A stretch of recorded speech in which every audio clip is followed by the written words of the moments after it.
Good afternoon, everybody. My name is Andrew Zwirling. I'm here with my partner, Lauren Levine. We're partners at the law firm of Garfunkel Wild PC. And it's our privilege today to give you the presentation entitled Protect Your Medical License, Critical Safeguards when Responding to the OPMC. By way of brief background, Lauren and I have decades of experience handling matters on behalf of physicians and other clinicians before the OPMC. Just briefly about Garfunkel Wild PC for the uninitiated. We're a full-service healthcare law firm of about 90 attorneys. We have offices in New York, New Jersey, Connecticut, Florida, and Washington, D.C.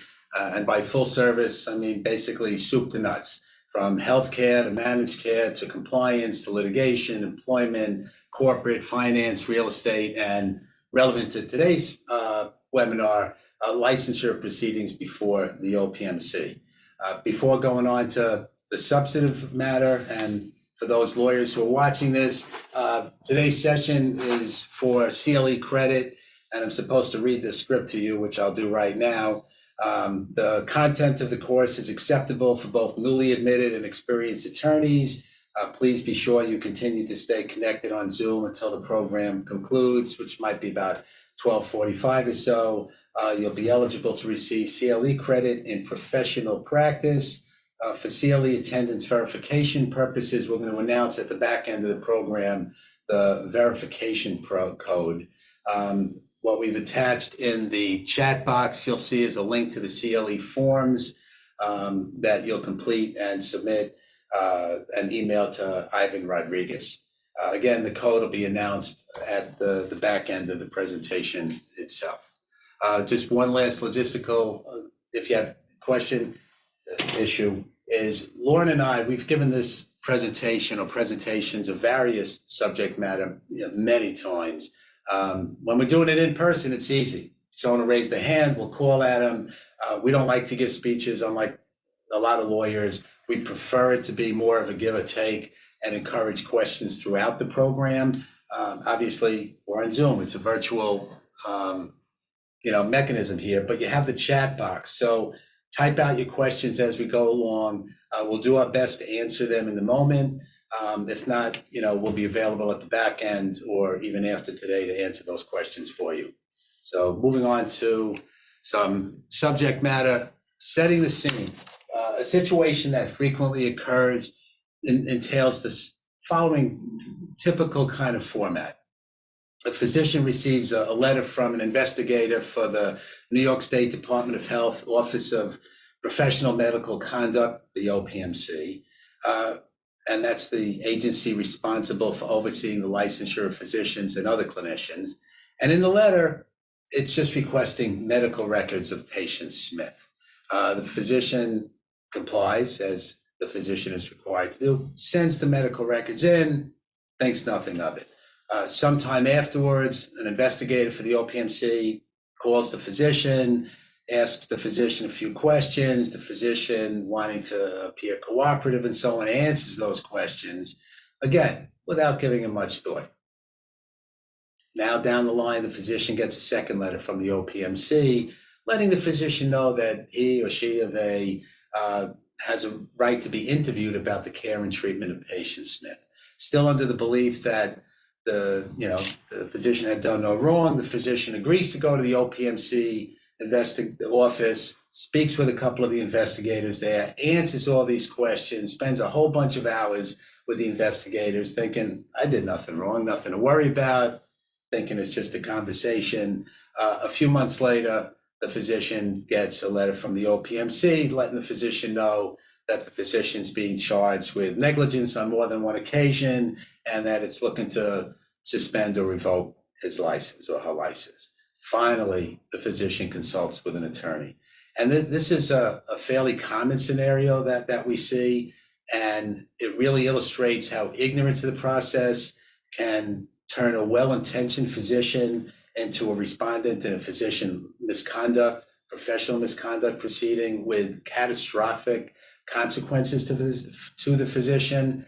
And it's not about being alarmist. It's actually about being self-protective and pragmatic in responding to these situations, since nothing threatens your the foundation of your practice as a physician or clinician more than the prospect of that scenario playing out, any contact from a representative of New York State, the Department of Health, the OPMC, has to be taken seriously, because it could result, potentially anyway, in the suspension or revocation of your license, your name being posted on the OPMC website, which is accessible to the public, including your patients, showing the charges against you and ultimately the disposition, your name in the disposition of the OPMC proceedings posted on the National Practitioner Data Bank, managed care companies excluding you from their panel.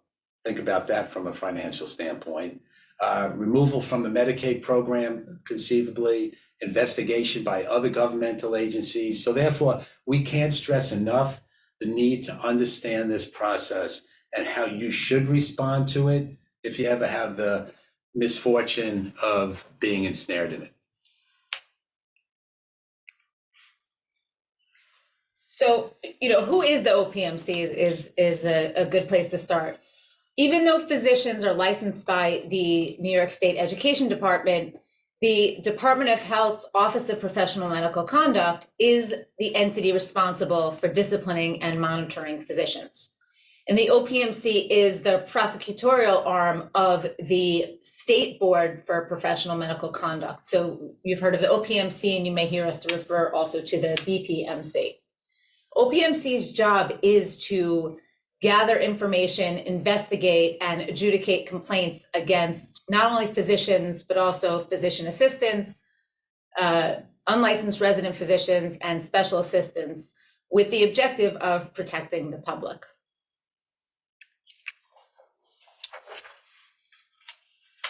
More specifically, the role of OPMC is to do all of these things that are up on the slide: investigate all complaints of misconduct that it receives, coordinate disciplinary hearings that may result from an investigation, monitor physicians afterwards whose licenses have been restored either after temporary surrender or are part of a monitoring program, that have been placed on probation as a result of disciplinary action. So I want to just talk for a minute about the first bullet, investigating all complaints of misconduct. Each year, the OPMC, which is required by law to investigate every complaint that it receives within its jurisdiction, investigates thousands of complaints received from other physicians, from the public, including patients, and from institutions and other healthcare entities. Based on those investigations, every year the BPMC disciplines hundreds of physicians. Just one thing I want to mention, OPMC is required to investigate all complaints of misconduct that it receives, but only within its jurisdiction, like I said, and meaning there may be complaints that are sent to OPMC that are not within their purview. They will not adjudicate those particular complaints. Just for your information, the BPMC is composed of 2/3 physicians and physician assistants and 1/3 lay people, just so you understand who's adjudicating or ultimately deciding disciplinary issues for physicians.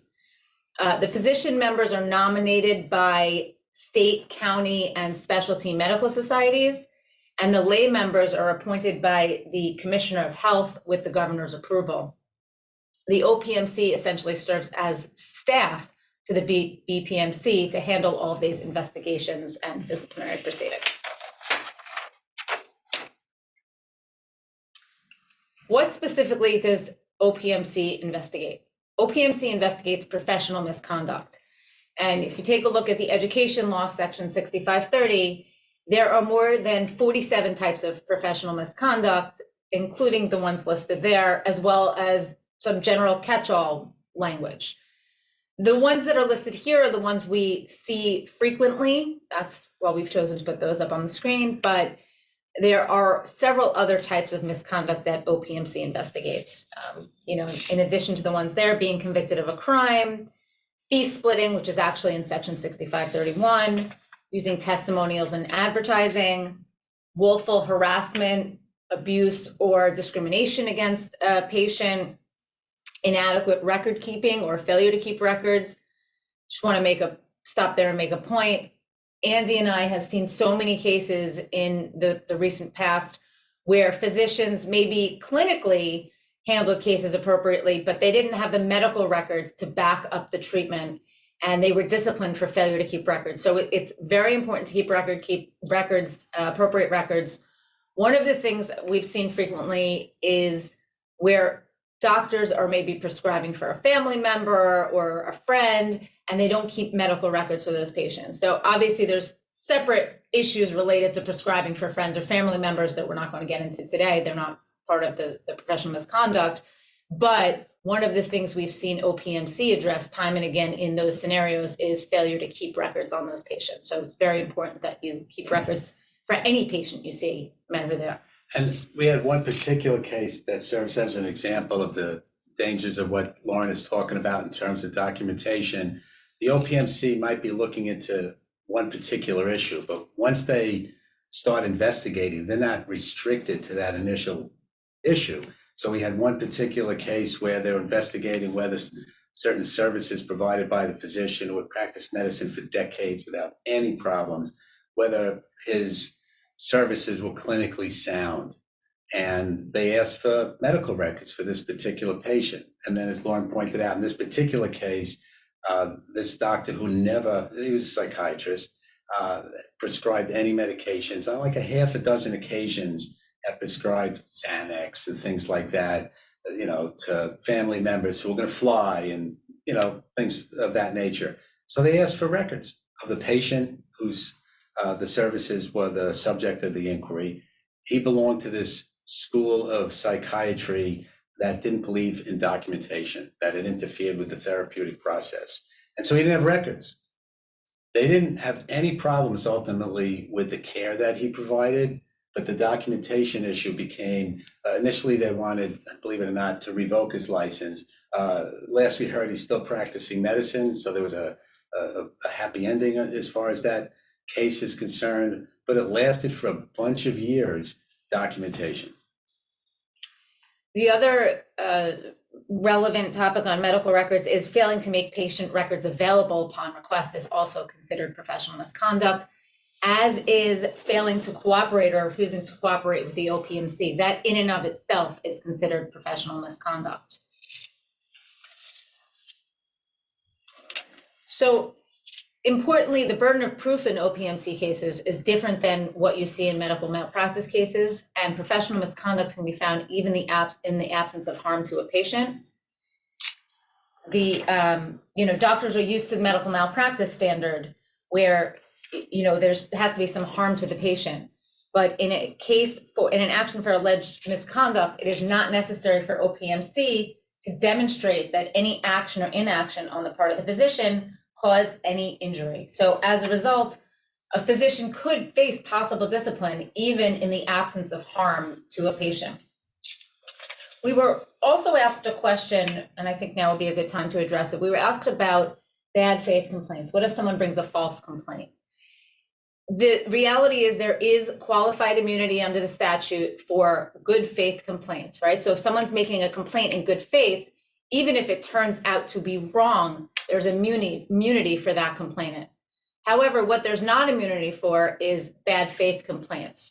So, we see sometimes patients who, don't have a med mal claim, but are angry at the doctor and want to bring a claim. Sometimes they'll complain to the OPMC. Sometimes insurance companies who are accusing doctors of insurance fraud, they'll complain to the OPMC. So it's essentially, sometimes used as a weapon against these physicians in cases where maybe, the insurance carrier doesn't have the proof of that fraud or the patient doesn't have the proof of that malpractice. And the answer to the question of what happens if there's false allegations made?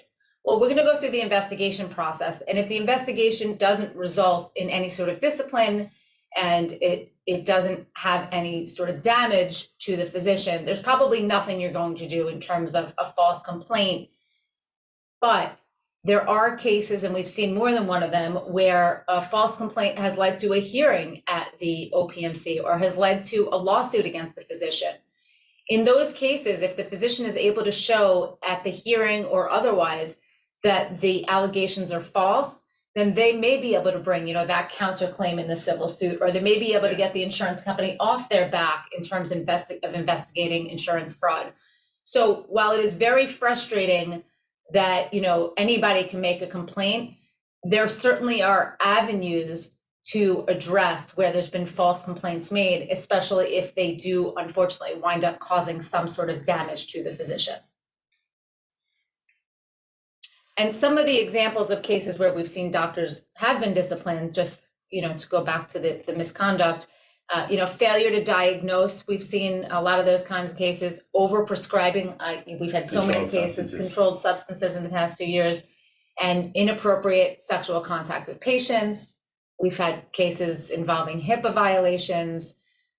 So, it really runs the gamut, but those are some of the types of cases where we've seen actual cases where physicians were disciplined for misconduct. We've also been asked questions over the years about, what if a patient is just mad at me, right? So there's what's not professional misconduct. So if a patient's just unhappy with an outcome, it's not professional misconduct. If there's complaints about your fee, not implicating any fraud issues, not professional misconduct. If they complain about your bedside manner or rudeness or having to sit in your waiting area for 3 hours, not professional misconduct. What it does highlight, however, is much in the way with medical malpractice cases, there's an empirical link between patient satisfaction and whether you're going to get sued for malpractice. There is a similar link with OPMC complaints too. If you're perceived well by your patient, less likely that the patient's going to bring some claim, founded or unfounded, against you. So just something to keep in mind. Right, and I think, just to piggyback on Andy's point, where you consistently see complaints about someone's bedside manner, maybe there's not misconduct, but there's obviously a problem there with respect to the physician-patient relationship. And there's been a lot of articles Yes. and recognition of this. So it's something certainly to be aware of. Maybe it's not misconduct in and of itself to have, some of those negative interactions or maybe not the best bedside manner, but a lot of times we do see it lead to allegations of misconduct.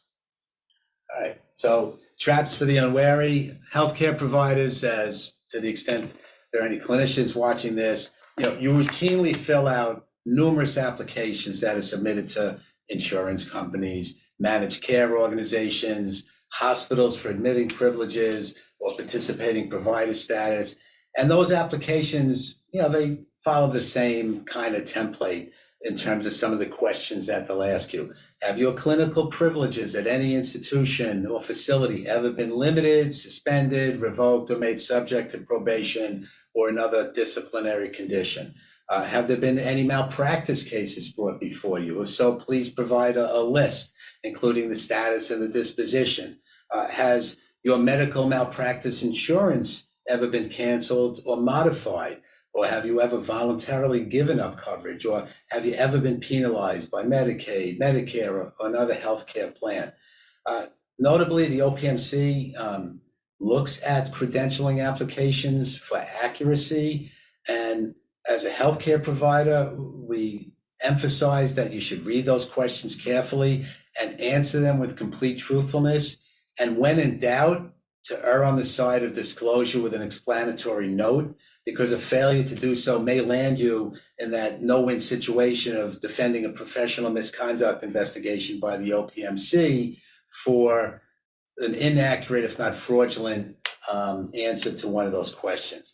For example, and again, the clinicians who are watching this, you've seen this with a fair amount of regularity in your career. You've been asked that question: are you now the subject of any investigation by any state, federal, or local agency or regulatory administrative board?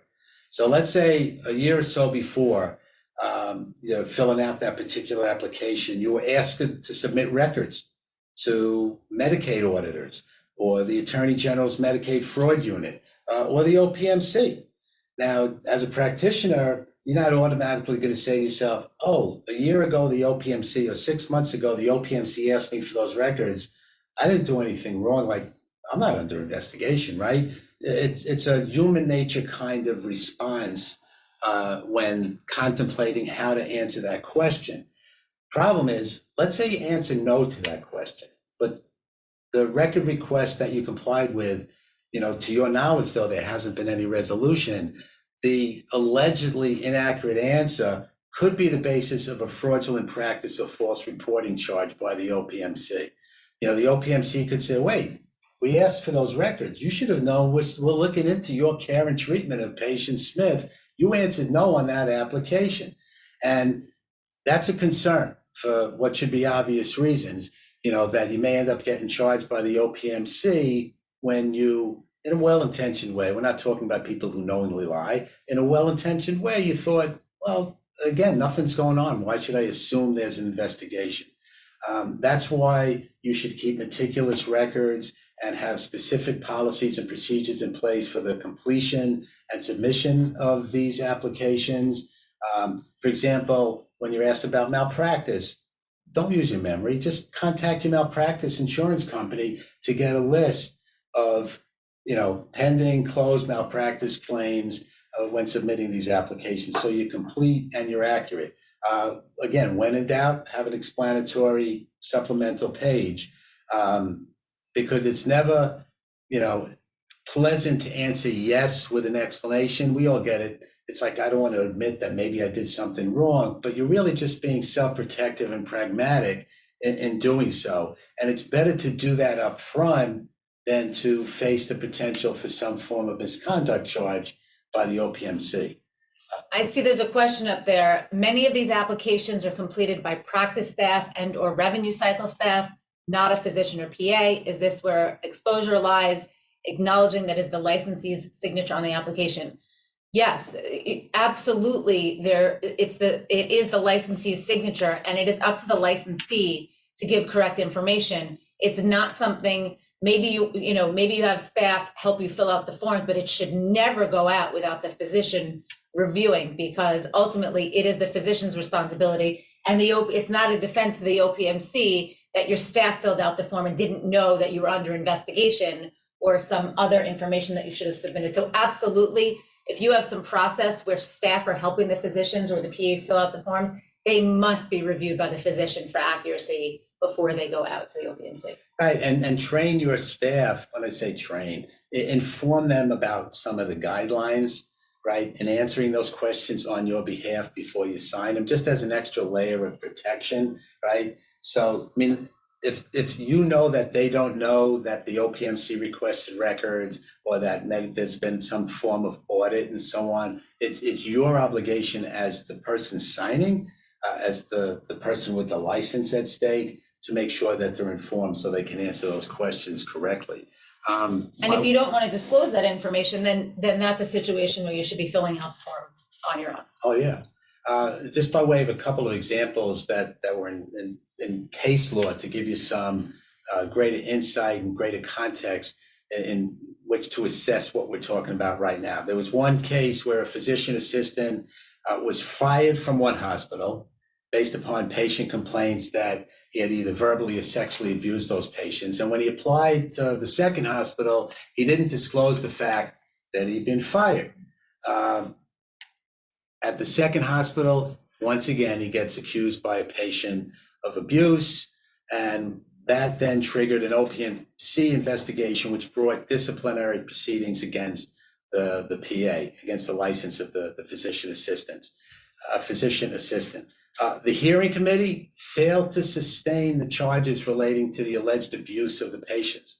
So it didn't find that the alleged misconduct of that type was founded. The committee, however, did vote to suspend that PA's license for 3 years because of his failure to disclose that he had been terminated by hospital number 1 when he applied at hospital number 2.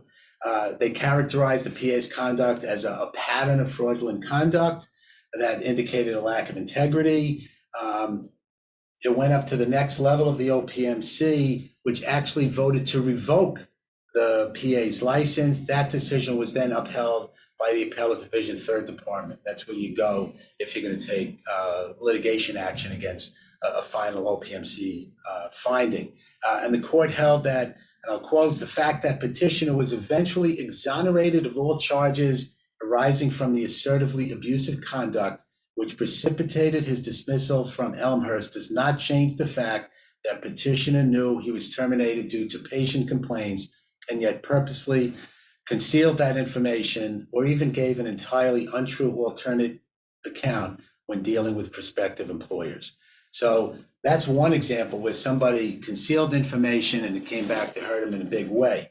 A second case involved a pediatrician who had been suspended from participating in the Medicaid program for a bunch of years, and he immediately began an administrative challenge to that outcome. A bunch of years later, that challenge is still pending. He applies for staff privileges at a hospital, and on the medical staff application, he answered no to the question, have you ever been suspended, sanctioned, or otherwise restricted from participating in any private, federal, or state insurance program?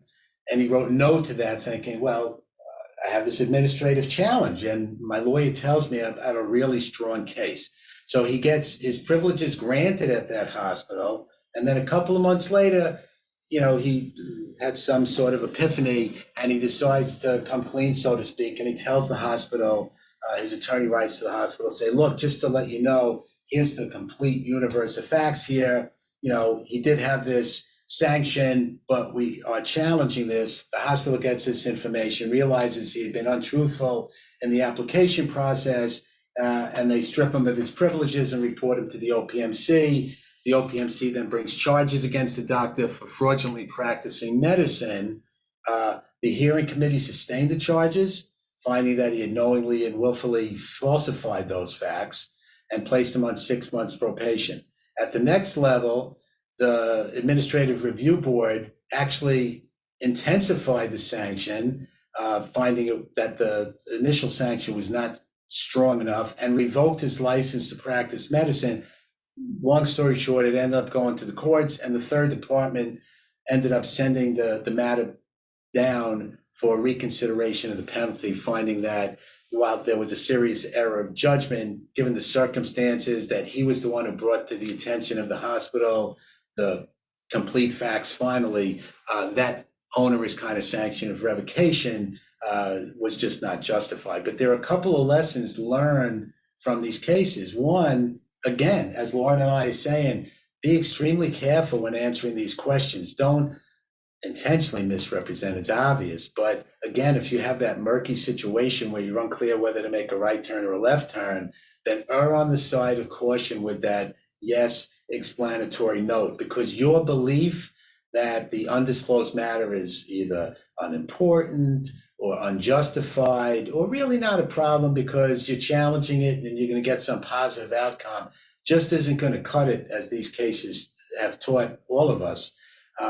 Again, even if you're found not culpable for the underlying acts, that licensure application, that application issue could still doom you to an ugly fate with regard to your license. Again, that, the the charges of abuse were not sustained, and he lost his license because of the licensure issue. And again, your subjective belief as to whether or not the sanction that you're withholding was justified is of no moment.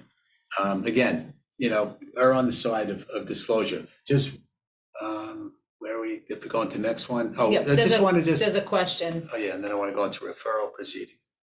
Doesn't the employee, go ahead, Lauren. Yeah, so yes, the employer, if it's a facility that's required to report to OPMC, would have an obligation to report that it terminated a licensee's employment for cause. However, just because that report is made to the OPMC doesn't mean that the next employer will find out, right? While the OPMC is in their investigation phase, that information is not available to the new employer. So the employee has an obligation to disclose. And you're right, the employer in certain circumstances, if they're a reporting entity, would have to disclose, but that doesn't mean that information is publicly available to the next employer unless and until OPMC actually takes some sort of action. Just quickly about the other bullets on the page, traps for the unwary. Out-of-state licensing actions. You're licensed in Florida or New York. Florida sanctions you. That's going to be sent up to New York. The OPMC could take its own independent action based upon what other states did to your license. The fourth bullet there, if you are under the belief that a colleague of yours has been guilty of professional misconduct, it's professional misconduct for you not to disclose that to the OPMC.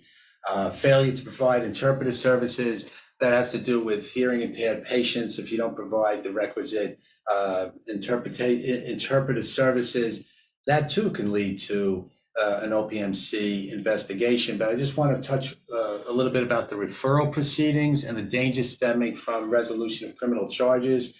Let's say, for example, you get stopped one night, you go to a restaurant, you have a couple too many drinks, you get stopped, you end up getting charged with some form of driving while intoxicated. You do the knee-jerk thing, you get a criminal lawyer, and he or she gets you this great result, but there's still a finding of some criminality. You plead guilty to a misdemeanor, you think you're good to go, right? The problem is that a conviction, a misdemeanor, a felony is automatically deemed to be professional misconduct. And when the OPMC gets wind of it, which it will, all it has to do or decide at that point is not to prove professional misconduct, just what the punishment should be under those circumstances. The takeaway here is, if you ever get charged with a crime, don't simply go to a criminal lawyer. Get a healthcare lawyer involved as well. We've had a bunch of cases. One was a physician. She was stopped for DWI. All the proof showed she was not driving while intoxicated, but for reasons I won't get into, she ended up pleading guilty upon the advice of her attorney, thinking good to go. The OPMC went after her. We had another physician who was charged by his housekeeper for some form of sexual misconduct. He wanted to keep it low profile and so on, so he pled guilty, and the OPMC came knocking. So again, takeaway here, if there's any criminal charges brought against you, get your healthcare attorney involved to collaborate with your criminal lawyer. Okay. Committee on Physicians' Health is a safety net for physicians confronted by issues of alcohol and/or drug abuse and mental health issues. As you can see there, you have a lot of practitioners, clinicians. They have an alcohol problem, a drug abuse problem, the suffering from burnout and so on. They haven't practiced while impaired, but they're struggling with these issues, right? They may be reported to CPH, the Committee on Physicians' Health, which again is a safety net for physicians. The law does not exempt you from your duty to report if they've practiced while impaired, but to the extent that they haven't done so yet, but you know that they have these issues and you report them to the OPMC, and clinicians can self-report. So if you're faced with one of those situations where you're talking to a colleague about whatever the issue of the moment is that they're struggling with, you yourself can refer it to the CPH, but you can also speak to the individual about self-reporting and getting involved as well. Notably, all calls to CPH are confidential. The committee, what is CPH's role? It's to refer to treatment, to monitor impaired physicians. It's a voluntary program. Again, participation, is confidential. And so long as somebody is cooperating and participating in the program, then it's not sent to the OPMC. If a physician doesn't cooperate, then it's going to be referred to the OPMC for handling. All righty. Sources of complaints. There are many. We're almost always asked this question when a complaint comes in that we're asked to handle, or an OPMC investigation that we're asked to handle. Oh, who was it that complained about me, right? And the answer is that information is kept confidential until, and hopefully you don't get this point, that you have a hearing on the particular case. But these are the various sources of complaints. It could be patients, insurance carriers. We've had a bunch of those where we surmised that that's who it was. It could be scorned, ex-girlfriends or boyfriends and so on. At the end of the day, it really doesn't matter who the complainant is. It's just a question of how you're going to respond to it. Okay. All right. The investigation process, the basic flow is this. The OPMC investigative staff is going to review it, gather all the information. As Lauren pointed out, if it's outside of the OPMC's jurisdiction, those cases are going to get dismissed without any further investigation. They're going to obtain documentation from third parties. You may not even know about that process going on. They'll get the medical records from the doctor. or whatever source is going to, it could be a hospital, let's say, some other provider that has that information, billing records, if it's a billing case, and so on, QA records, they're going to get it all. They're going to interview the complainant, maybe other witnesses, depending upon the facts. Those interviews these days, everything is done by, for the most part, by phone rather than in person since COVID. So how do you, as the targeted physician, receive notice of the investigation? The first notice you will have is usually either a call from an OPMC investigator followed by a letter asking for medical records, or just a letter asking for medical records. You're expected to cooperate with that request for medical records. And in fact, in the letter, OPMC will notify you that failure to cooperate and provide the requested records is in and of itself professional misconduct. Once you get that letter from OPMC requesting medical records, you are considered to be under investigation by the OPMC. And although the initial letter that we usually see doesn't say you are under investigation, it does explain that the basis for OPMC's power to ask for those records lies in their investigatory power. So it does reference investigations. It doesn't say specifically you are under investigation, but that is the first notice to you that you're under investigation.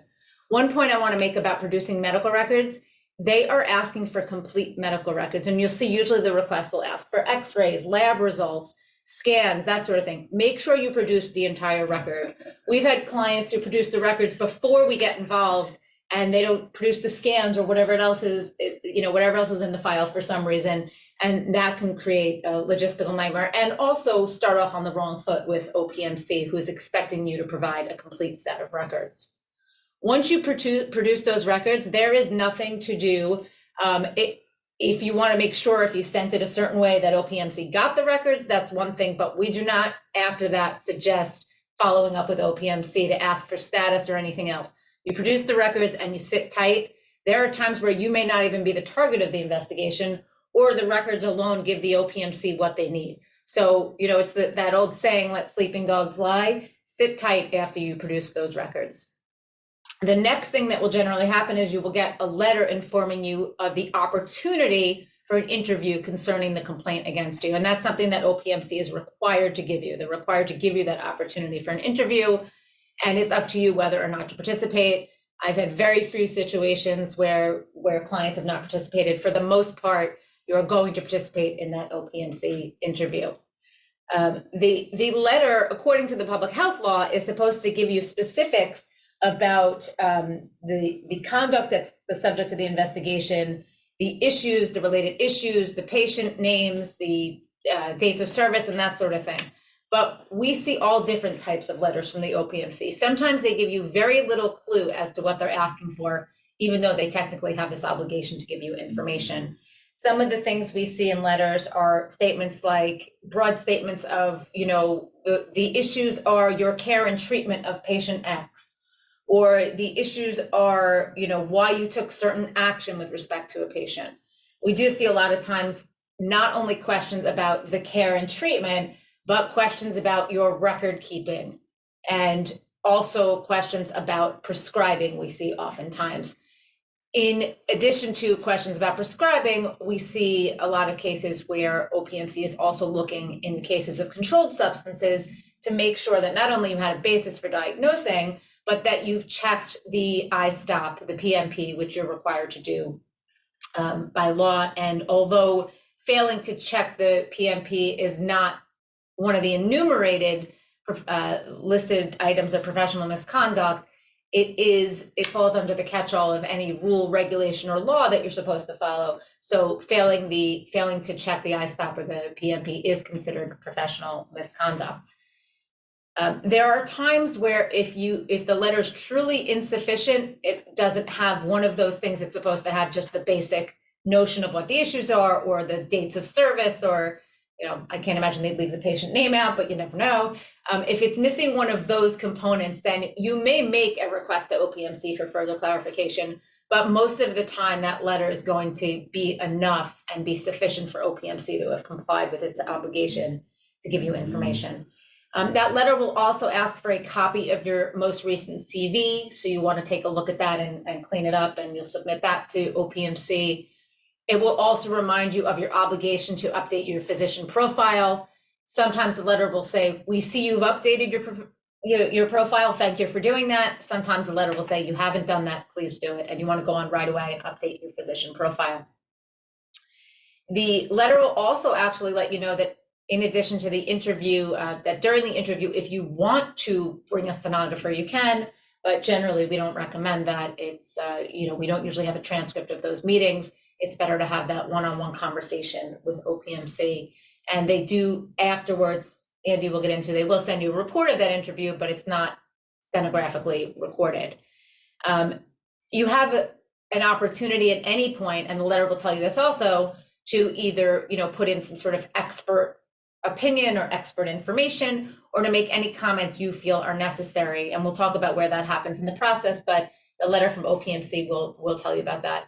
More recently, we've also seen in the letters that OPMC is asking about the signage that you're required to have in your office, letting patients know about their rights to complain to OPMC, and you do want to make sure that you have that signage in your office.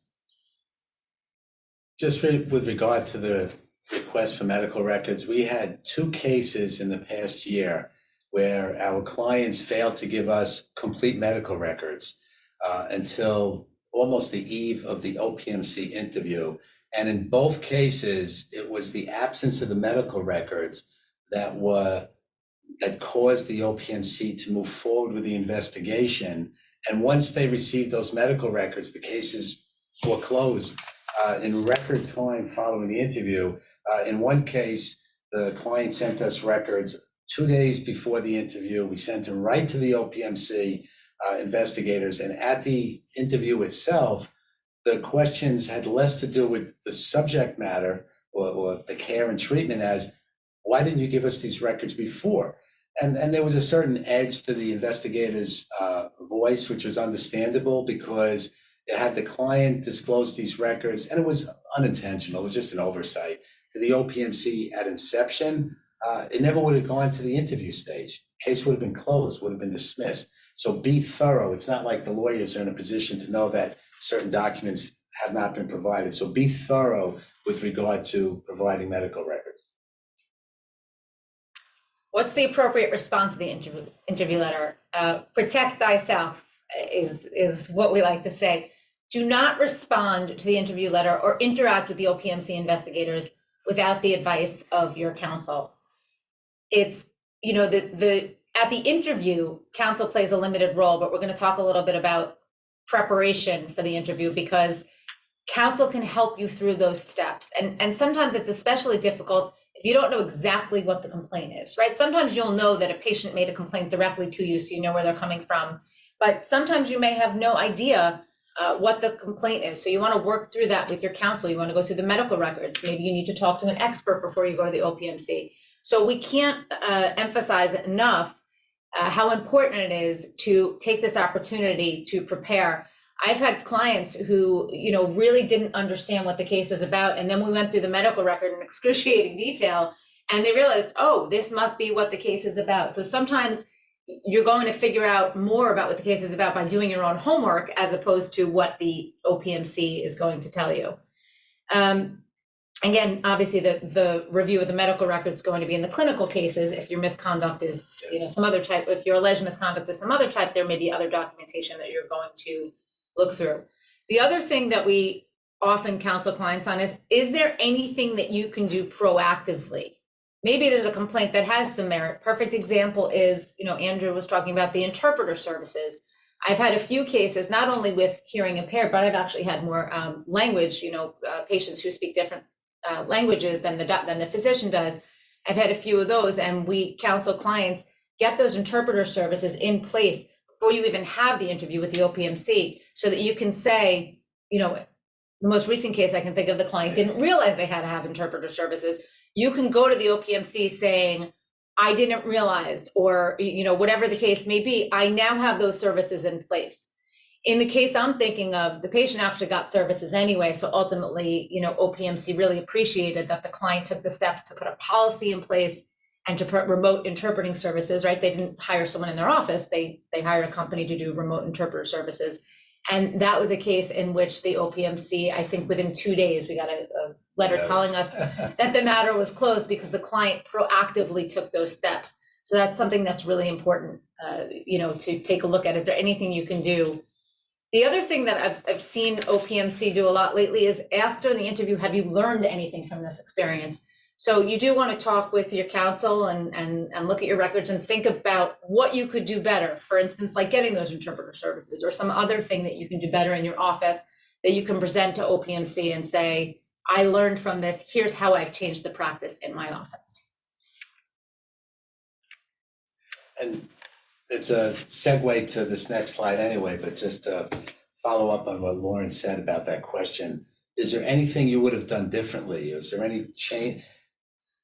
The articulation is really important because and I'm going to exaggerate to make the point, if a physician goes, you know what, I wouldn't have delayed that C-section. Really, the OPMC might hear, well, that's what you're being accused of, a delayed C-section, right? As opposed to, I handled it properly, but, and then give some explanation of, recognizing the concerns, blah, blah, blah, that the OPMC may have.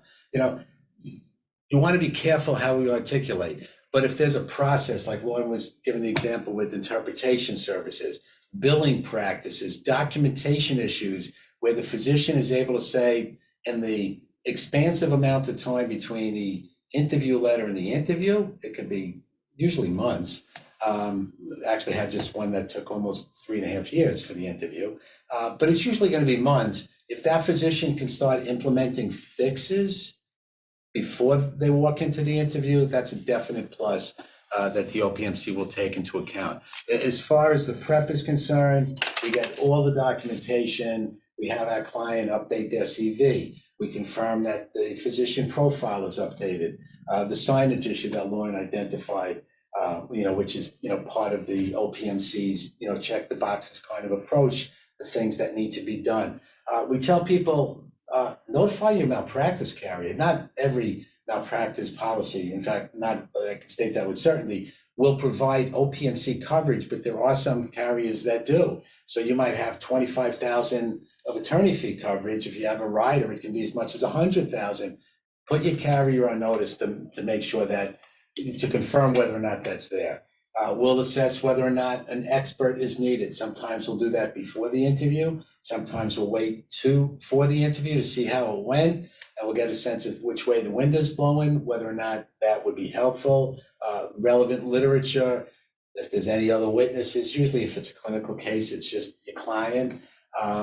We'll do a step-by-step with the client, as Lauren says, going through the medical records.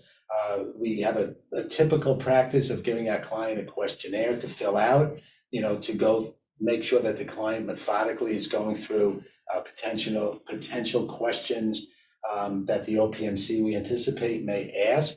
Obviously, we send a letter to the OPMC saying that we're on the scene and that they should go through us. Whether or not to go for the interview, our take is this is an opportunity, one of two, that the OPMC, that the clinician will have to voice their view of the, response, I should say, to the charge of professional misconduct. If it's care and treatment of a patient, it gives your client an opportunity to give their version of reality, and there are certain other opportunities which we'll talk about momentarily. The one caveat to that is if there's a self-incrimination issue. If there's some criminality that is implicated in the facts, then you really want to give some deep thought as to whether or not you're going to let your client go before the OPMC, because anything they say there can be used in the criminal prosecution. Absent that, our school of thought is go for the interview. If you prepare properly, it'll give you insight into what they're looking at. You always have the opportunity to, as we'll talk about in a moment, provide some further support for your physician client after the fact. But our tendency is to say go for that interview. At the interview, there'll be an investigator who examines the non-clinical issues. For instance, we'll talk about your CV, making sure you have the signage up, making sure you've done your physician profile. And that investigator is going to be the person that we communicate with throughout and producing the records and setting up the interview and so forth. And then there'll be a medical coordinator there. We usually ask in advance for the name of the medical coordinator so we can do a little bit of research on who they are and what their area of expertise is. Usually in the past, the medical coordinator was a retired or semi-retired physician, not always in the same practice area, but a lot of times they are. These people are fact finders. They're not the decision makers. They are doing the investigation and then they hand their information over to the OPMC. In recent years, I know Andy and I have seen a lot of cases where a nurse practitioner or a nurse is actually the medical coordinator as opposed to a physician. Whether you have a medical coordinator who's a physician or a medical coordinator who is an NP or a nurse, do not underestimate them. They've usually done their homework. They have specific questions they want to ask. And not always, but oftentimes they have relevant experience in the particular type of medicine that you're practicing or in the particular issue that you're dealing with. I also want to point out we've had a few cases where that medical coordinator may have access to records that you don't have access to. For instance, I can think of one case that Andy and I had where they had access to the records from a hospital where the patient got transferred after being in our client's office, and our client hadn't seen those records. Thankfully, that particular medical coordinator was actually thorough and shared all the information, but it's important to understand that there may be information that they have from other sources that we don't necessarily have at our fingertips.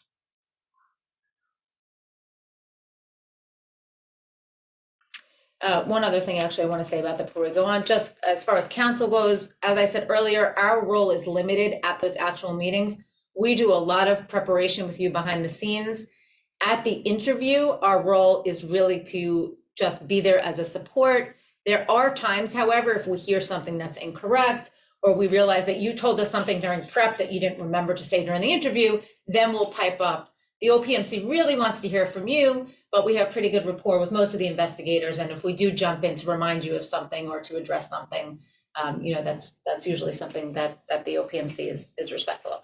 Yeah, let's face it, it's a stressful situation. Some cases are real lacking in depth in terms of the facts, but we've had cases with 10, 15 clinical cases, years of treatment.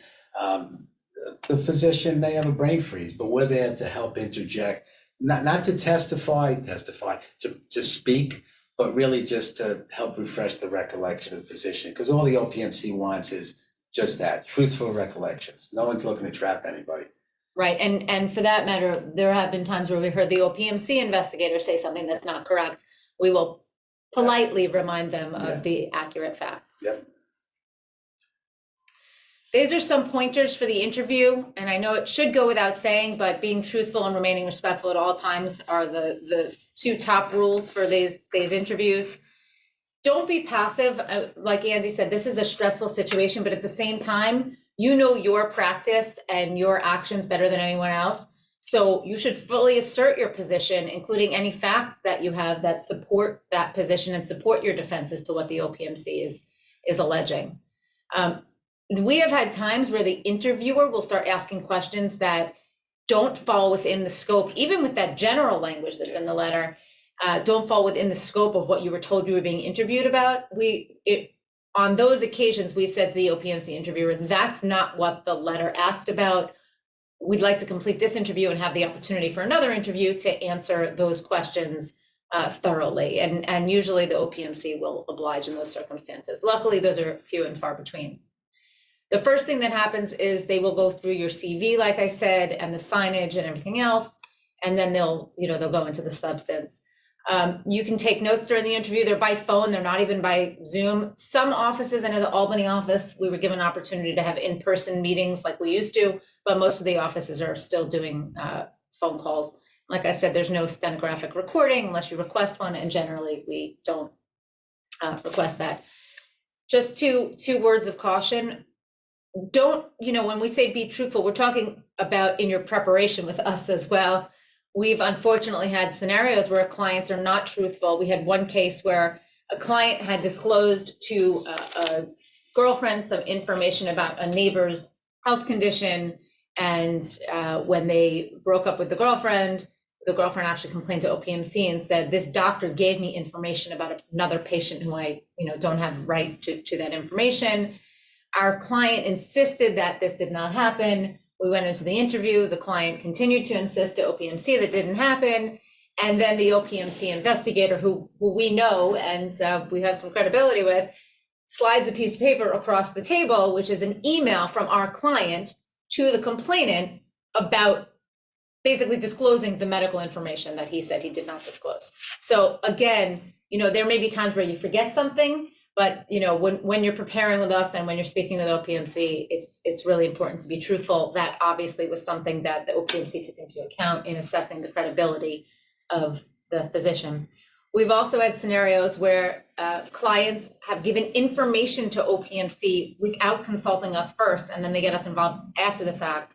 One client I can think of in particular, it's one of these cases that Andy was talking about that had 13 to 15 cases or different incidents involved. They were patient care issues, and the doctor wanted the discussion with OPMC to just go quickly and go well, and he was basically acting as a people pleaser and said things like we talked about earlier. Oh yeah, I could have done that C-section earlier. Oh yeah, I could have done that case differently. That is the first rule. Don't just give in to what OPMC is saying. You want to make sure that you're prepared and you understand the cases. And while there may be times that you can acknowledge doing something better, again, like getting the interpreter services, those admissions to OPMC served as the basis for disciplinary action. And by the time we got involved, there was really nothing we could do. So you want to make sure you are well prepared and that you are not passive, that you are an active participant and respond factually, because no one knows your medical practice better than you do. All right, post-interview measures, supposed to be within a fixed time frame, roughly a month. The OPMC will send you a report of interview. During those interviews, everyone takes copious notes. What was asked, what was answered, and so on.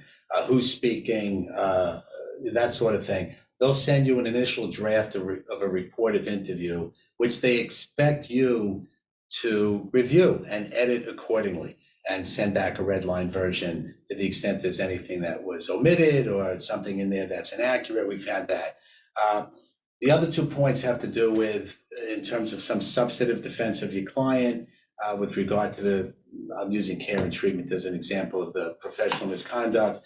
Do you need an expert? And again, the interview will inform you to a degree whether or not you think an expert would be overkill. Do you really need one or not?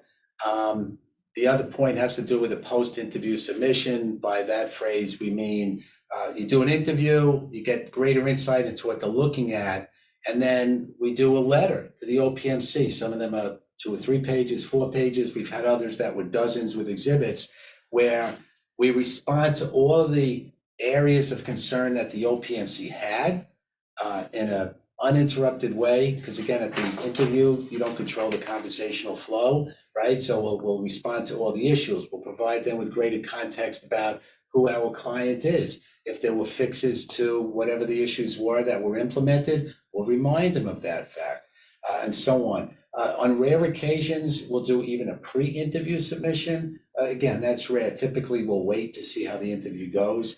But those are going to be the areas that we're going to look at after the interview itself. And then, okay. These are the bullets in terms of the basic framework. I know we're about to run out of time here. If there's sufficient evidence, it gets presented to an investigation committee to assess whether or not to close the case, bring charges of what type. Again, the investigators are merely fact finders. They're not the ones who are going to make those particular decisions. If the charges are brought, what happens is we'll get a phone call from the prosecutor for the OPMC saying we're going to charge a client with X and go to a hearing, but in lieu of going to a hearing, they'll offer you some lesser outcome or alternative, and then that negotiation process will go on. If that negotiation bears fruit, it ends up in a consent order, which again will go up on the OPMC website. If some form of sanction is imposed, if that process doesn't result in I'll call it a settlement or a consent order, you move forward to an evidentiary hearing, which is, the lawyers are there, questions and answers in the normal course. There's evidence that's produced. You have a hearing panel that will decide whether the charges should be sustained or not and what the penalty, if the charges are sustained, should be. There's, without getting into the nomenclature, there's the appellate process from that. And once you're done with the OPMC, administrative process, I'll say, the clinician, if they don't like the outcome, can challenge that finding through litigation, as we've given examples before. Just want to address two of the questions that are up there. One of the questions is, where can you find the definitions of professional misconduct? Those are in the public health law, section 230. And one other related question, someone said, I've worked at a number of medical offices that don't have that particular signage about the patient's rights. That is a fairly new requirement. It was put into effect a couple of years ago. That's in public health law, section 230 also. And OPMC will specifically tell you in the letter, failure to have those signs up is in and of itself a violation of the law, and therefore may be professional misconduct and can lead to disciplinary action. All right. I'll just scroll up. Sure.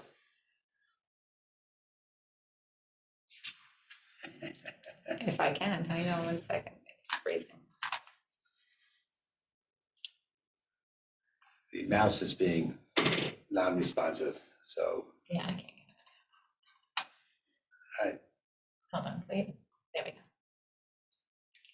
Technical difficulty here. All right, let's see.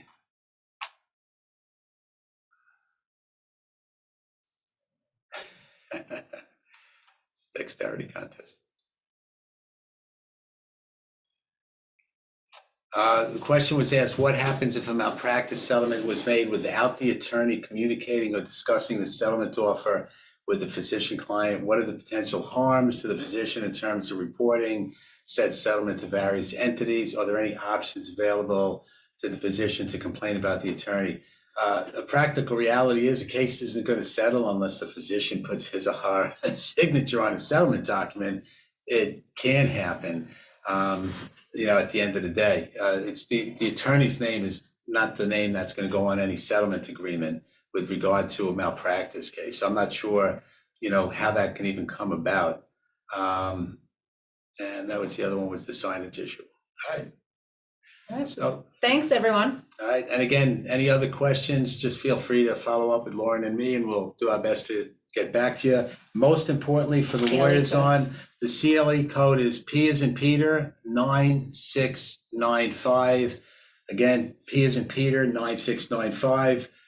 And you have that link as far as downloading the CLE forms. You can hit that and follow from there. We expect that this session, which is being recorded, should be available to you as well sometime tomorrow. Where is the link? It was in the chat box at the very top of the chat box, the very same chat box that you just asked the question. It says below is the link to the CLE forms. So you should find it right there. If you have any problems, just send an email to Ivan Rodriguez of our firm, and we'll get back to you very quickly. And we'll give everyone a minute to find that link. Yeah.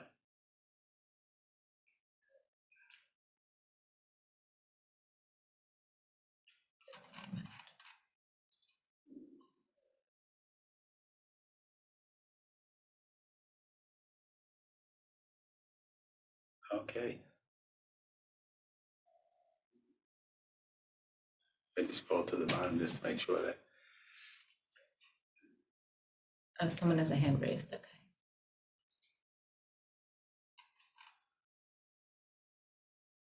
Okay. I see someone has their hand raised, but I don't see the question. I will just answer, there's one question on here about what if, regarding the good faith reporting requirement for professional misconduct, what if the senior physician disagrees with the determination of misconduct? I assume you're talking about where there's more than one physician who might have a reporting obligation. That's the kind of thing, if you're in a practice together and there's issues that may be considered misconduct, going to want to have a discussion, to determine whether or not there's really a basis. You do have to report if you have a reasonable belief that there's misconduct. So if two physicians disagree and you feel strongly, that may be something that you want to work out internally before reporting. I see individuals are saying they can't find the link. We will make sure that that gets sent. It's in the chat box that says to everyone. but we will also make sure that it gets sent out separately. And again, the code P as in Peter 9695. And again, if there's any other questions which you can't find the answers to with regard to the link and so on, again, Ivan Rodriguez, but you also have Lauren's contact information in mind as well, and you'll get the answers to those questions or the link itself. Thanks, everybody.